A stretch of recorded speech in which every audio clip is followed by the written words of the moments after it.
നമസ്കാരം. കാണാത്ത കേരളത്തിലേക്ക് സ്വാഗതം. കേരളത്തിൻ്റെ സാംസ്കാരിക തലസ്ഥാനമായ തൃശ്ശൂർ ജില്ലയിലെ ചില കാഴ്ചകളാണ് ഇന്ന് കാണാത്ത കേരളത്തിൽ. മന്ത്രവാദത്തിനും ശാസ്ത്രീയ അടിത്തറയുണ്ടെന്ന് അവകാശപ്പെടുന്ന നിരവധി ആളുകളുണ്ട്. അവരുടെ പ്രതിനിധിയാണ് വെള്ളർക്കാട് സ്വദേശി ഹൈദർ ഉസ്താദ്. ചേറൂർ ആത്മപ്രഭാലയ ആശ്രിതാശ്രമം, ചാത്തൻ സേവയ്ക്ക് പേരുകെട്ട പെരിങ്ങോട്ടുകര ദേവസ്ഥാനം എന്നിവയും ഈ എപ്പിസോഡിലുണ്ട്. വെള്ളറക്കാട് ദുബായ് ജംഗ്ഷന് സമീപത്താണ് ഹൈദർ ഉസ്താദ് താമസിക്കുന്നത്.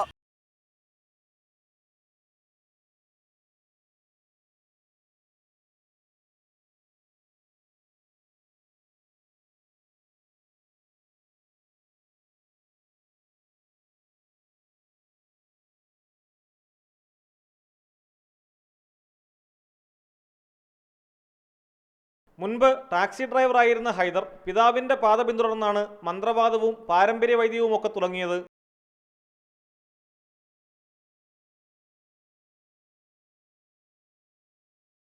ഭാര്യയും 2 കുട്ടികളുമടങ്ങുന്ന കുടുംബത്തിൻ്റെ ഇപ്പോഴത്തെ വരുമാനമാർഗം ഇതാണ്.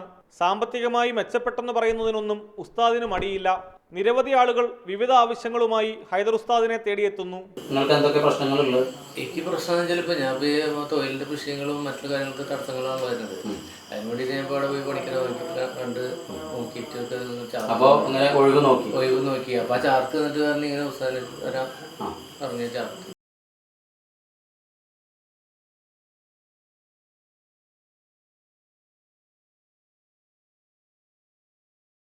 ഹൈന്ദവാചാര രീതികളോട് സമാനമായ തരത്തിലുള്ള കർമ്മങ്ങളും ഉസ്താദ് ചെയ്യാറുണ്ട്. ഞങ്ങൾ ചെല്ലുമ്പോൾ അത്തരമൊരു കർമ്മത്തിനുള്ള ഒരുക്കത്തിലായിരുന്നു ഉസ്താദ്.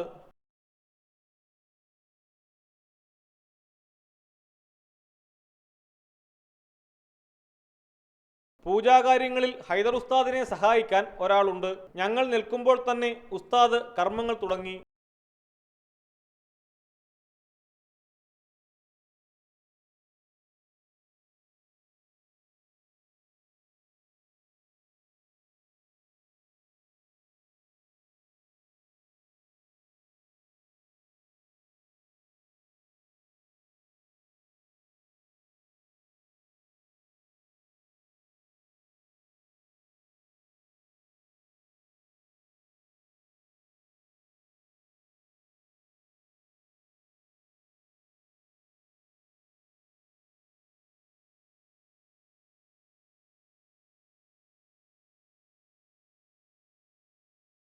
പൂജിച്ചു നൽകിയ തേങ്ങ സഹായി പുറത്തു കൊണ്ടുവന്ന് പൊട്ടിച്ചു.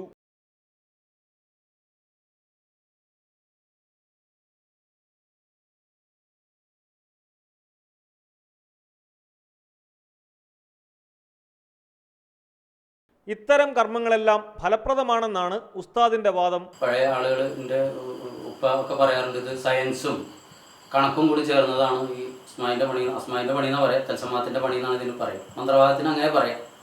അപ്പോൾ ഇത് ഒരു ദൈവിക വാചകങ്ങൾ, ദൈവത്തിൻ്റെ വാചകങ്ങൾ വെച്ചിട്ട് ചെയ്യുന്ന ഒരു പ്രവൃത്തിയാണ്. ആ പ്രവൃത്തി ചെയ്യുമ്പോൾ പിന്നെ നമ്മളെ കുറച്ച് സത്യസന്ധതകൾ വേണം. പാരമ്പര്യമായിട്ട് എൻ്റെ ഉപ്പ വല്യപ്പ, അതിന് വല്യപ്പ വരെ, പിന്നെ വല്യപ്പ നിങ്ങൾക്ക് ഇപ്പോൾ കാണാൻ സാധ്യതയുള്ള ഒരു സ്ഥലമാണ് വയനാട് ചുരം. കണ്ടിട്ടുണ്ടാവും. അവിടെ ഒരു മരത്തിന് 101 കണ്ണി ചങ്ങലക്കിട്ട് നിർത്തിയിട്ടുണ്ട്. എന്താ അതിൻ്റെ ആവശ്യം? സർക്കാരിന് അത് മുറിച്ച് കളഞ്ഞു. വിശ്വാസം എന്ന് പറഞ്ഞാൽ അതൊരു ഉപദ്രവമൂർത്തിനെ, കരിന്തണ്ടെന്ന് പറയുന്ന ഒരു മലയൻ്റെ പ്രേതത്തിനെ ബന്ധിച്ച് നിർത്തിയതാണ്.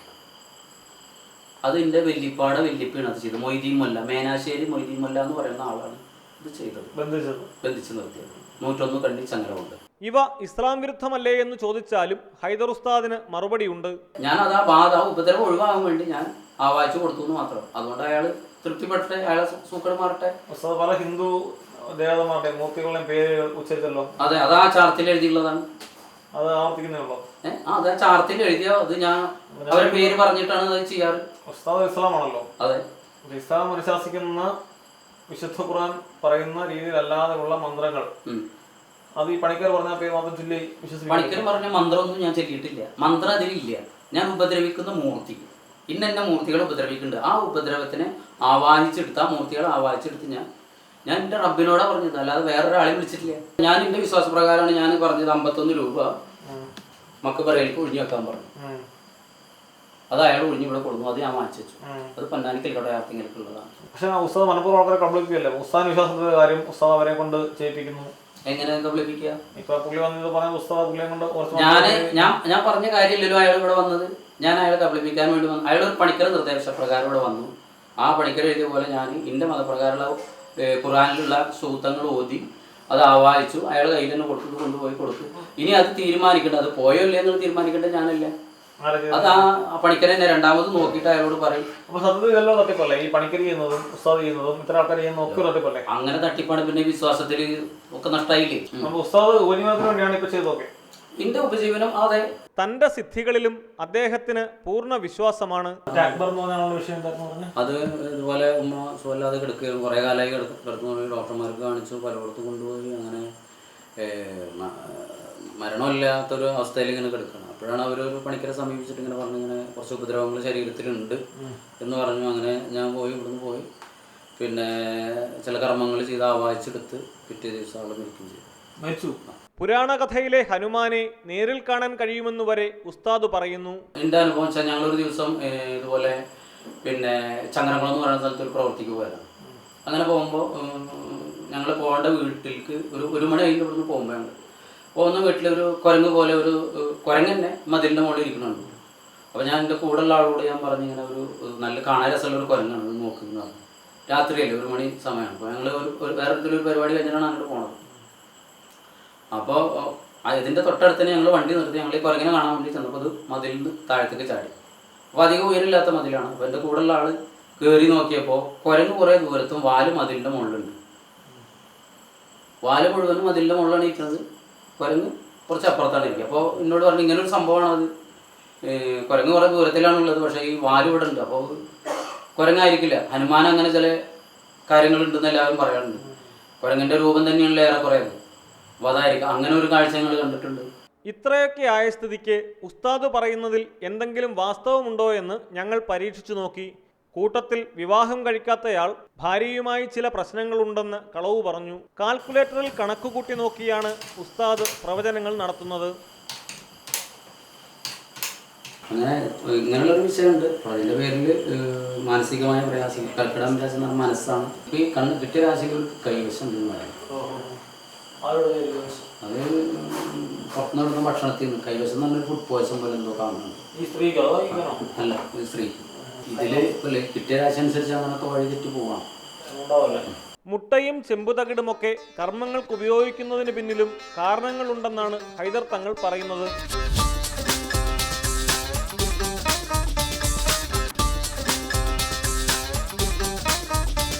അപ്പോൾ അതിലൊരു ജീവനുണ്ട്. ആ ജീവൻ വെച്ചിട്ടാണ് നമ്മളത് ചെയ്യുന്നത്. അപ്പോൾ അതിൻ്റെ ഗുണം കിട്ടി കണ്ടിട്ടുണ്ട്.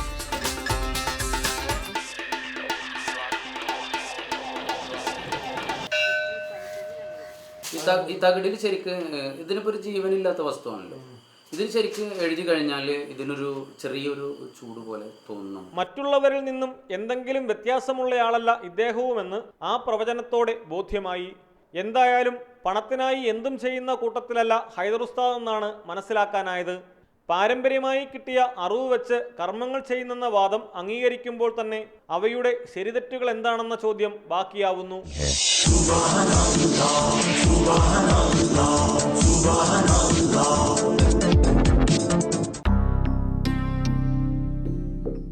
ചേറൂർ ആത്മപ്രഭാലയ ആശ്രിതാശ്രമത്തിലെ ശക്തിപ്രഭാനന്ദ ഗുരുപാദർ എന്ന തങ്കപ്പൻ സ്വാമിയുടെ അടുത്തേക്കായിരുന്നു അടുത്ത യാത്ര.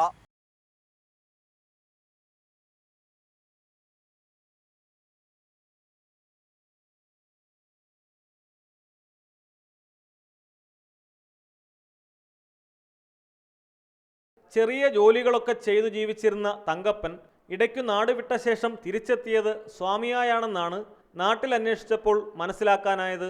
ഏതാണ്ട് 3 ദശകം മുൻപായിരുന്നു ഇത്. തുടർന്ന് ആശ്രമം സ്ഥാപിച്ച തങ്കപ്പൻ സ്വാമിക്ക് ഇപ്പോൾ നിരവധി ശിഷ്യഗണങ്ങളുണ്ട്.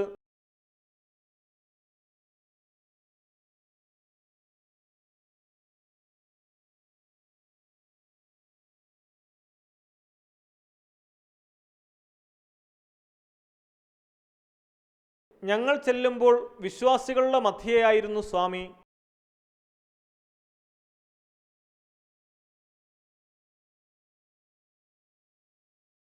സ്വാമി പീഠത്തിലിരിക്കുന്നു. ചുറ്റും തറയിൽ ചമ്രം പടിഞ്ഞിരിക്കുന്ന വിശ്വാസികൾ ആളൊഴിയും മുറയ്ക്ക് സ്വാമിയുടെ അടുക്കലേക്കെത്തും.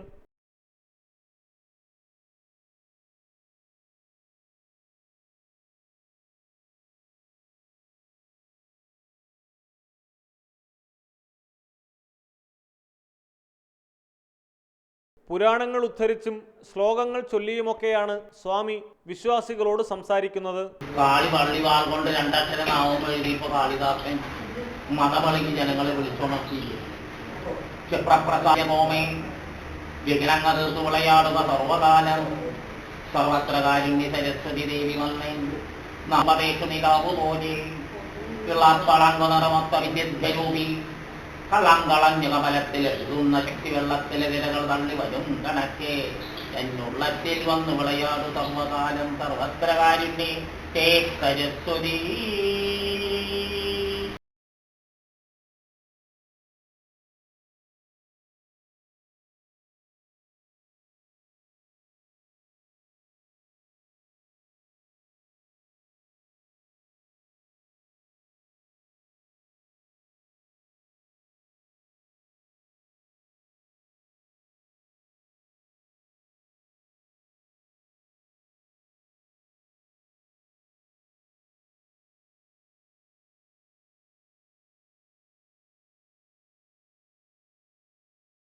വലിയ ഫലിതപ്രിയനാണ് തങ്കപ്പൻ സ്വാമി.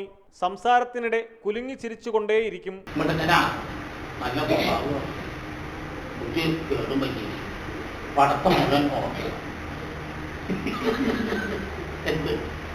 വിദ്യാഭ്യാസം വളരെ മോശം.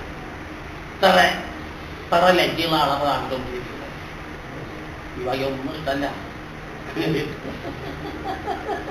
ഭൂമിയിലെ തൊണ്ടുമ്പല ഈ ലോകം ഇരിക്കുന്നത്. അപ്പൊ ആഹം കണ്ടാലോ. വരുന്നവരിൽ നിന്നും പണം വാങ്ങുമായിരുന്നെങ്കിൽ തനിക്ക് കേരളം വിലയ്ക്ക് വാങ്ങാനാവുമായിരുന്നൊക്കെ സ്വാമി ഇടയ്ക്കിടെ ഓർമ്മിപ്പിക്കും. ഒരു ഉറപ്പ് ഒരാളോട് സ്വാമിയെ കൽപ്പന പറഞ്ഞ് ചോദിക്കാഞ്ഞത്. സ്വാമിക്കറിയാം ഈ ഭൂമി ശാസ്ത്രം തന്നെ തട്ടിപ്പോയി. നിങ്ങളുടെ പണം മേടിച്ച് സൂക്ഷിച്ചിട്ട് എന്താ കാര്യം? സ്വാമി 5 രൂപയ്ക്ക് മേടിക്കുകയാണെങ്കിൽ കേരളം മുഴുവൻ സ്വാമിയുടെ ആവും. അത്ര കൂടി ജനങ്ങളോട് കൽപ്പന പറഞ്ഞു. നിങ്ങളുടെ പണം മേടിച്ച് കഞ്ഞി കൊടുക്കാനായിട്ട് പുരട മേടിച്ച് കൊടുക്കാതെ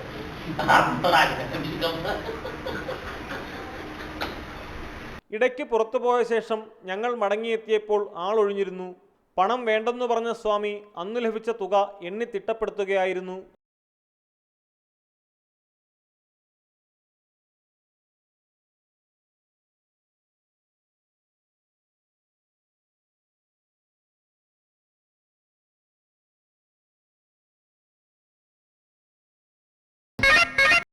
കടുത്ത മാനസിക രോഗമാണെന്ന് പിന്നെ അദ്ദേഹം കണ്ടെത്തി.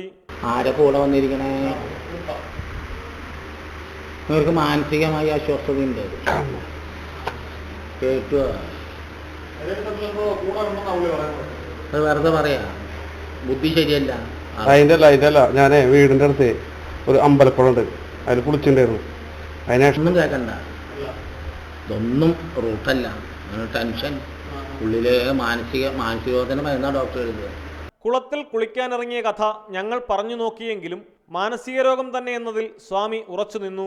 അമ്പലക്കുളത്ത് കുളിച്ചു അല്ലെങ്കിൽ നമ്മളെ കണ്ടു, ഇതൊക്കെ വാക്കാണ്. ഒരു കാര്യമൊന്നുമില്ല. ഡോക്ടറെ കണ്ട് മരുന്ന് കൊടുത്ത ഭ്രാന്തനാക്കും. ടെൻഷൻ ഈ ടെൻഷനല്ല, ഇപ്പൊ സ്വാമി പറയണ ടെൻഷനല്ല എനിക്ക്. അല്ലല്ല, ഞാൻ ശരിക്കും എന്റെ ശരീരത്തിൽ ഒരാളുള്ള പോലെ അബോധ മനസ്സാണ്. ഇത്രയും ചെറുപ്പം ഇത്ര ആരോഗ്യമുള്ള ആള് മരുന്ന് കൊടുത്ത മയങ്ങാൻ നമ്മൾ കരയും. ആശുപത്രി മരുന്ന് മയങ്ങിയാലേ നമുക്ക് വിഷമം തോന്നും. ജോലിച്ചൊക്കെ വെറുതെ പറയാ തട്ടിപ്പ്, നിങ്ങളുടെ കാശ് കിട്ടാൻ തൊള്ളേ തോന്നിയത്. ബാധ്യം ഒന്നുണ്ടെങ്കിൽ ഇങ്ങനെ നിൽക്കാൻ കാമിലത്തൊന്നും നിൽക്കാൻ പറ്റില്ല. ചെറിയ ബാധ്യം ഉണ്ടെങ്കിലും കൂടി നിൽക്കാൻ പറ്റില്ല. അത് മനസ്സിന്റെയാണ്, മനസ്സിന്റെ വീഴ്ചയാണ്. ഇവിടെ വന്നപ്പോൾ പറ്റിയ പ്രശ്നമായിരുന്നു. മുടിയിൽ ശക്തിയായി പിടിച്ചു വലിച്ചുകൊണ്ടായി പിന്നെ പരിപാടി.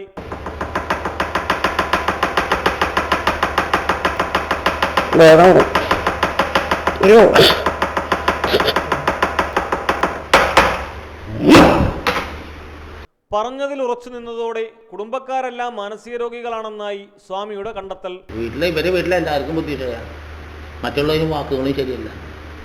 മൊത്തം ഇയാൾക്കതിന് കുറവ്. സ്വാമി തരുന്ന ഭസ്മം വെള്ളത്തിൽ കലക്കി കുടിക്കുന്നതോടെ രോഗം മാറുമത്രേ. സ്വാമിയുടെ ഭസ്മം ഒരു ഗ്ലാസ് വെള്ളത്തിൽ ഒരു നുള്ളു ഭസ്മം ഇട്ട് കാലത്ത് വൈകുന്നേരം ഒരാഴ്ച 2 നേരം മുഖം കഴുകിക്കുക. സ്വാമിയുടെ ഭസ്മം എടുത്ത് നെറ്റി പിടിക്കുക. നന്നായി ഈ രോഗം അങ്ങനെ മാറിപ്പോകും. 2 ദിവസം ഭസ്മട്ട കൊണ്ട് മുഖം കഴുകണം. സൂക്കേട് വരുത്തേ സാധു ഇത്രയും വലിയൊരു മനുഷ്യൻ ഇങ്ങനെ സ്വാമിയുടെ ഭസ്മട്ട വെള്ളം കൊണ്ട് മുഖം കഴുകണം. കേട്ടുവാ പറഞ്ഞ പോലെ ചെയ്താൽ ഇതൊക്കെ മാറിപ്പോവുള്ളൂ. കേട്ടുവാ പ്രാർത്ഥിക്കുക. ഭസ്മം എടുത്ത് പ്രാർത്ഥിക്കണം. ഭസ്മം കളയരുത്. കേട്ടുവാ.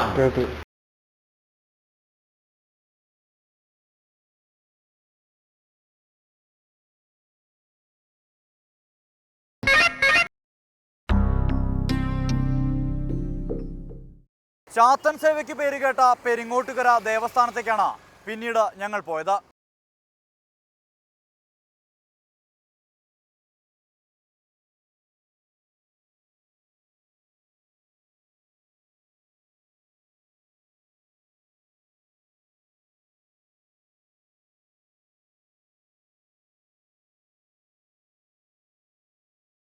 തൃശ്ശൂരിലെ ചാത്തൻ സേവാ കേന്ദ്രങ്ങളുടെ ആസ്ഥാനമെന്ന് വിശേഷിപ്പിക്കാവുന്ന സ്ഥലമാണ് പെരിങ്ങോട്ടുകര. പഴയ കാലത്ത് ചാത്തൻ സേവ വിശ്വാസപൂർവ്വമുള്ള ആരാധനയായിരുന്നെങ്കിൽ ഇന്നത് കച്ചവട താൽപ്പര്യങ്ങളിലേക്ക് വഴിമാറിയിരിക്കുന്നു.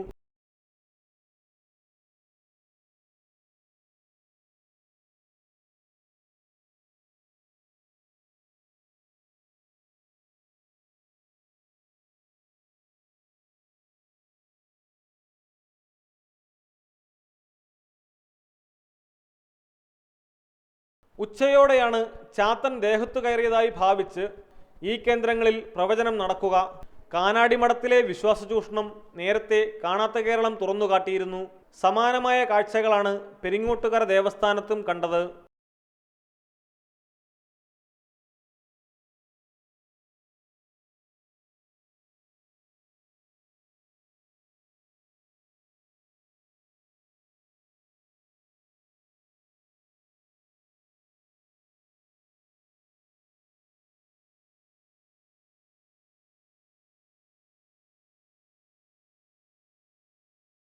ഞങ്ങളെത്തുമ്പോൾ ചാത്തൻ പ്രവചനം തുടങ്ങിയിരുന്നു.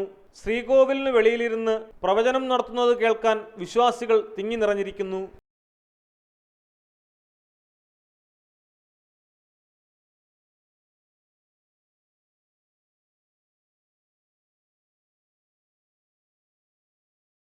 വളരെ വ്യവസ്ഥാപിതമായ രീതിയിൽ പ്രവർത്തിക്കുന്ന ഇവിടെ നിരവധി ജീവനക്കാരുണ്ട്.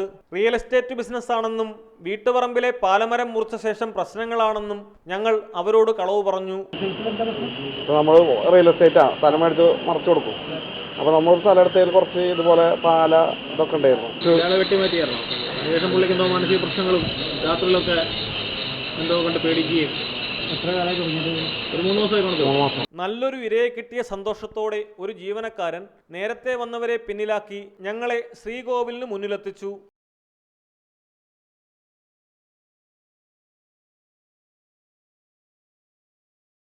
മരം മുറിച്ച കാര്യം ജീവനക്കാരൻ തന്നെ വിശദീകരിച്ചു കൊടുത്തതോടെ ചാത്തനാണ് പറയുന്നതെന്ന നാട്യത്തിൽ പ്രവചനം തുടങ്ങി. ഇല്ലാത്ത മരത്തിൽ ബ്രഹ്മരക്ഷസ് ഉണ്ടായിരുന്നത്രേ. സ്ഥലത്തൊരു പാടിണ്ടായിരുന്നു, അത് മുറിച്ചു. അതിനുശേഷം മാനസിക ശാരീരികമായ ചില പ്രശ്നങ്ങളാണ്. അതെന്താണെന്ന് അറിയണം. ചൊവ്വയിലും ബ്രഹ്മരക്ഷനെയും ബാധാദോഷങ്ങളാണ് ആ കുടുംബപരമായി ബന്ധിച്ചു വരുന്നത്. ആ സ്ഥലത്ത് ബന്ധത്തിലുള്ള ദൃശ്യങ്ങൾ നീക്കം ചെയ്ത് കുഞ്ഞിന്റെ ശരീരത്തിക്ക് രക്ഷിക്കുന്ന കാര്യം പ്രവർത്തിക്കേണ്ടതായിട്ടുണ്ട്. കുറച്ചു കാര്യങ്ങൾ സ്വന്തം കയ്യിൽ നിന്നിട്ടാണ് സഹായി വിശദീകരിക്കുക. കുറച്ച് ദോഷങ്ങൾ ഉണ്ടെന്ന് അതിന് കുടുംബപരമായിട്ട് തന്നെ ചില പ്രാർത്ഥനാ ദോഷമുണ്ട്. പുറമേന്ന് ചില ശത്രുദോഷം ഉണ്ട്. ഈ ശത്രുപാതകളൊക്കെ ഒരു ആഭിചാരത്തിൽ കരുനിർത്തിയിട്ട് ഒരു 4-ാം നേരത്തെ ഒരു മുസ്ലിം കർമ്മികളെ കൊണ്ടാണ് ചെയ്യിപ്പിക്കുന്നത്. ശത്രുദോഷമുണ്ട്. അതുകൊണ്ടാണ് ഇത് മുറിക്കാൻ തന്നെ നമുക്ക് തോന്നിയത് ഈ ദോഷങ്ങളെ കൊണ്ടാണ്. പിന്നെ അതിലും ആ സ്ഥലത്ത് ചില പ്രേത ദുരിതങ്ങളുണ്ടായിരുന്നു. ചൊവ്വാന്നാണ് ദേവീകോപമുണ്ട്. ഒരു ബ്രഹ്മരക്ഷത്തിലെ ദോഷമുണ്ട്. പിന്നെ ഈ നാഗങ്ങളുടെ വീണ്ടും ഇവരുടെ സാന്നിധ്യത്തിൽ ഇതുമലായിരുന്നു. അതിൻ്റെ ഇത് വന്നിട്ടുള്ളതാണ്. അത് മുറിച്ചപ്പോൾ വന്നിട്ടുള്ളതാണ്. മൊത്തം 40,000 രൂപയാണ് ദോഷങ്ങൾ മാറാൻ ചെലവാക്കേണ്ടത്. 10,000 ഉടൻ നടക്കി വെക്കണം. ആ ദോഷപരിഹാരമായുള്ള കർമ്മം അവിടെ ചെയ്യണം. എന്നിട്ട് അതിൽ ബന്ധിച്ച് കിടക്കുന്ന സ്ഥല സംബന്ധമായുള്ള ദോഷങ്ങളൊക്കെ തീർക്കണം. എന്നിട്ട് ഇനി ഭാവിയിൽ ഇതിനെ സംബന്ധിച്ച് നിങ്ങൾക്കോ നിങ്ങളുടെ കുടുംബങ്ങൾക്കോ പരമ്പരകൾക്കോ യാതൊരു ദോഷമില്ലാണ്ടിരിക്കാൻ വേണ്ടിയിട്ട് അതെ അതിലൂടെ വെക്കണം. അതിനൊരു മണ്ഡല പൂജ 41 പൂജയിട്ട് ചെയ്യണം. ഒരു പൂജയ്ക്ക് 1010 രൂപ വരും. ഒരുമിച്ചൊന്ന് ചെയ്തിട്ടാണ് അന്ന് ചെയ്യേണ്ടത്. ഒരൊറ്റ ദിവസം കൊണ്ട് ചെയ്യാൻ അത് ഇന്ന് ചെയ്യുന്നുണ്ടോ? എന്നാൽ എനിക്ക് എത്ര ഉണ്ടാവും അടയ്ക്കാൻ? അപ്പോൾ ഒരു അടക്കം വെച്ചാൽ അപ്പോൾ ഇന്ന് മുതൽ സമാധാനം ഉണ്ടാവും. എത്ര അടയ്ക്കാണ്ടാവും? ഒരു 5 എത്ര അടയ്ക്കാണ്ടാവും? ഒരു 5 രൂപ എടുത്തിട്ട് വരാം. ഒരു ഭാഗമായിട്ട് ചെയ്തോളൂ, 10 പൂജ ചെയ്തോളൂ. ഒരാഴ്ചക്കുള്ളിൽ വന്ന് ആ പൂജ ചെയ്യാനാ പ്രാർത്ഥിച്ച് ഇത് ശരീരത്തിൽ ഉഴിഞ്ഞു വെക്കണം. പൂജ ചെയ്യാൻ വരുമ്പോൾ അത് കൊണ്ടുവരണം. അത് എഴുതി പറഞ്ഞതാണ്. അവിടെ കൊടുത്തായില്ല. ATM നിന്നും പണമെടുത്തുകൊണ്ട് വരാമെന്ന് പറഞ്ഞതോടെ ജീവനക്കാർ പൂജാ ചെലവുകൾ എഴുതി തന്നയച്ചു. ചെയ്യേണ്ട വിധം ഇതിൽ എഴുതിയിട്ടുണ്ട്. വൈകിട്ടൊരു 5 മണിയോട് കൂടിയിട്ട് ഇതിലുള്ള അരിയും പൂവെല്ലാം കയ്യിലെടുക്കാം. ഒരു 8 രൂപ നാണയം കൂട്ടിപ്പിടിക്കാം. അപ്പോൾ നമുക്ക് ആ നടക്കേണ്ട കാര്യങ്ങളൊക്കെ എന്തൊക്കെ നടക്കണതൊക്കെ മനസ്സിൽ പ്രാർത്ഥിച്ചുകൊണ്ട് ഒരു 21 തവണ ശരീരത്തിൽ ഒഴിഞ്ഞെടുക്കാം. ഈ കവറിൽ നിന്നിട്ട് ഇവിടെ തിരിച്ചു കൊണ്ടുവരാം.